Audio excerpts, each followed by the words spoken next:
नमस्कार दोस्तों, हमारे इस YouTube चैनल पीपीसी लर्निंग में आप सभी का स्वागत है। आज का हमारा इस वीडियो का टॉपिक है इम्पोर्टेंस ऑफ एंटरप्रेन्योरशिप डेवलपमेंट। इसके बाद इस वीडियो में हम स्टडी करेंगे बैरियर्स टू एंटरप्रेन्योरशिप और उसके बाद difference between entrepreneur and entrepreneurship. तो इन टॉपिक्स के बारे में पूरा जानने के लिए आप प्लीज़ वीडियो को लास्ट तक ज़रूर देखिए और अगर आपको वीडियो अच्छी लगे तो वीडियो को लाइक कीजिएगा और अपने दोस्तों के साथ शेयर कीजिए। चलिए शुरू करते हैं इम्पोर्टेंस ऑफ एंटरप्रेन्योरशिप डेवलपमेंट। इसमें फर्स्ट है achievement of entrepreneurial goals, second है optimum use of resources, third है मिनिमाइजेशन ऑफ कॉस्ट, फोर्थ है इंक्रीज्ड प्रॉफिट्स, फिफ्थ है smooth running of enterprise, sixth है प्रोवाइड इनोवेशन, सेवन्थ है change of growth, eight social benefits, ninth employment opportunities और tenth lifeline of nations. अब हम इन सभी points को आगे थोड़ा थोड़ा डिफाइन कर importance of entrepreneurship development topic को कम्प्लीटली डिफाइन कर सकते हैं। जैसे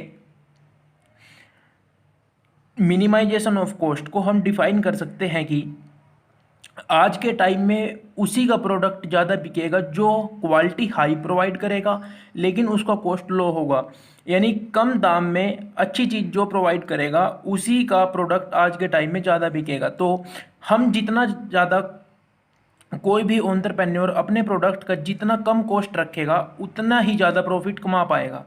और इंक्रीज प्रॉफिट्स भी इसी तरह से हम डिफाइन कर सकते हैं कि जब हम क्वालिटी अच्छी देंगे लेकिन उसको बनाने में हमारा जो यानी खर्चा है वो कम आएगा तो हमारा जो प्रॉफिट है वो इंक्रीज होगा। प्रोवाइड्स इनोवेशन, इसका मतलब है कि हम नया नया तरीका प्रोवाइड करेंगे कि यानी एंटरप्रेन्योरशिप के अंतर्गत जो एंटरप्रेन्योर है वो नया नया तरीका प्रोवाइड करता है काम करने का। सोशल बेनिफिट्स, एंटरप्रेन्योर से सामाजिक बेनिफिट्स भी होते हैं। लाइफ लाइन ऑफ नेशन, कोई भी एंटरप्रेन्योरशिप है तो वो आज के टाइम में लाइफलाइन कहलाई जाती है किसी भी राष्ट्र की। और इस तरह से हम इन सभी पॉइंट्स को थोड़ा थोड़ा डिफाइन कर सकते हैं। अब है हमारा टॉपिक बैरियर्स टू एंटरप्रेन्योरशिप, जिनको हम स्टडी करेंगे। फर्स्ट है एनवायरमेंटल बैरियर्स, जिसमें आगे कुछ कैटेगरीज हैं, जिसमें आगे फर्स्ट है raw materials, labour, machinery, land and building, other infrastructure requirements. अब हम इन सभी को थोड़ा थोड़ा डिफाइन कर एनवायरमेंटल बैरियर्स को कम्प्लीटली डिफाइन कर सकते हैं।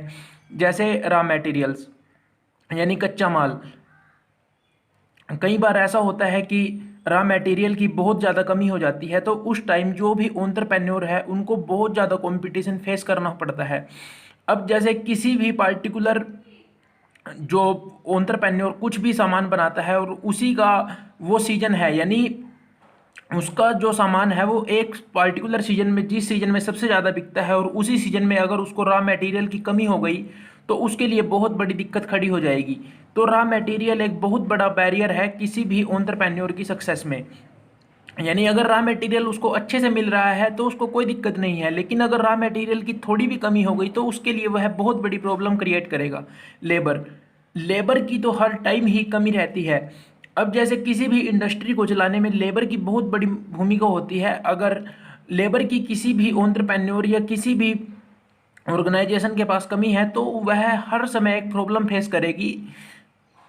इसलिए लेबर भी एक बहुत बड़ा फैक्टर है किसी भी एंटरप्रेन्योर की सक्सेस में या एंटरप्रेन्योर के जो एंटरप्राइज है उसको स्मूथली रन करने में। मशीनरी, अब मशीनरी को भी हम एक बैरियर, एनवायरमेंटल बैरियर के तौर पर पढ़ सकते हैं, क्योंकि हर रोज नई नई मशीनरी आ रही है और जितनी नई मशीन आएगी वो काम को उतना अच्छे से करेगी और मशीनरी की कीमत बहुत ज़्यादा अधिक हो रही है आज के टाइम में। तो हर एंटरप्रेन्योर इस काबिल नहीं है कि वो हर लेटेस्ट मशीनरी को अपनी ऑर्गेनाइजेशन में एस्टेब्लिश स्थापित कर सके, क्योंकि बहुत से एंटरप्रेन्योर छोटे तौर पर भी होते हैं तो उनको मशीनरी की भी दिक्कत आती है, लैंड एंड बिल्डिंग की बहुत दिक्कत आती है और अदर इंफ्रास्ट्रक्चर रिक्वायरमेंट्स में हम बोल सकते हैं कि अगर किसी एंटरप्रेन्योर ने अपना जो बिजनेस है, अपना जो एंटरप्राइज है किसी पिछड़े एरिया में या किसी ऐसे एरिया में अगर एस्टेब्लिश कर लिया जहाँ पर बहुत सी अदर इंफ्रास्ट्रक्चर रिक्वायरमेंट्स नहीं है, जैसे पानी की कमी है या बिजली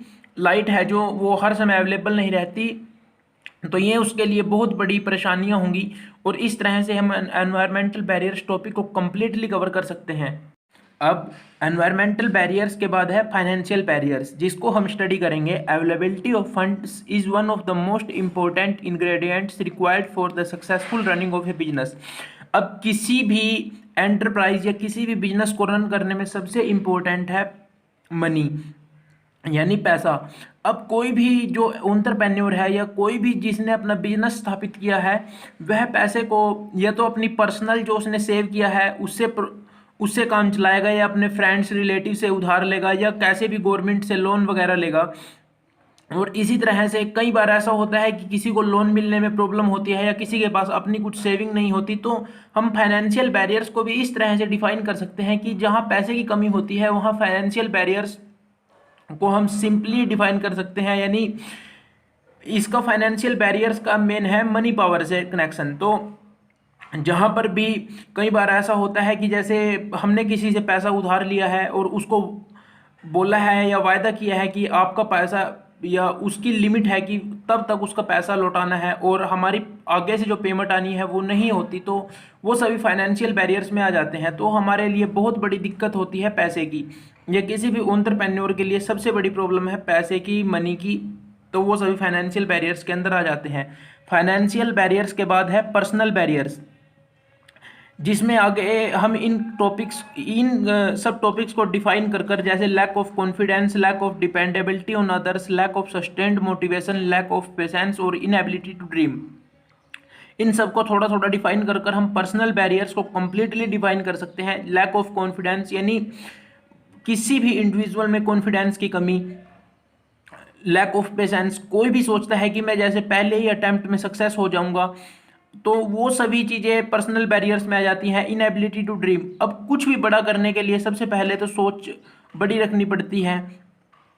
इसी हिसाब से हम इन सभी को थोड़ा थोड़ा डिफाइन कर पर्सनल बैरियर्स को भी कंप्लीटली डिफाइन कर सकते हैं।